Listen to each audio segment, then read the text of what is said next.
আচ্ছা, আমাদের সামনে ভোজন পর্ব আছে, তো তার মাঝখানে এখনো পুরোপুরি আসেননি আমাদের IISF এর সেম আসেনি। এর ঠিক মাঝখানটাতে মানে এই প্লেটের মাঝখানে না, সময়ের মাঝখানে আমরা একটা ছোট্ট কবিতা শুনি। এই কবিতার যে কয়েকটা শব্দে খাবারের নাম আছে, ওটা থেকে আমার লোভ সামলাতে পারলাম না।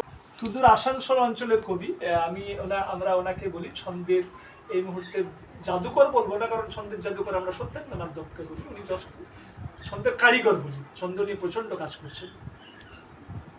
কল্যাণ দাশগুপ্তের সাক্ষী।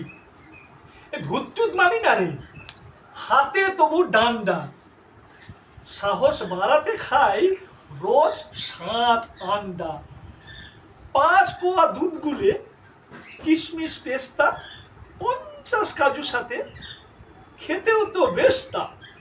15ই কার্তিক শনিবার দিন সে মরেছিল এ পুকুরে ডুবে এক নিমিষে। বরফ ভাসছে রাতে সেই থেকে গ্রীষ্মে, কখনো দেখেনি কেউ ভারতে বা বিশ্বে। গত সালে তেমাথায় চাপা পড়ে বাচ্চা মরেছে সে, জানি না সেটা ঝুট নাকি সাচ্চা। সেই থেকে রাত্রিরে দোলে নাকি গাছেতে, ভাবছি দেখবো গিয়ে সত্যিটা কাছেতে। মেছুনি মাসিটা নাকি খরিসের ছোবলে মরে গেল গাছতলে, কেটেছিল বগলে। সেই থেকে শুনি মাসি হলো শাকচুন্নি, পরশুই বলেছিল ঘোষেদের মুন্নি।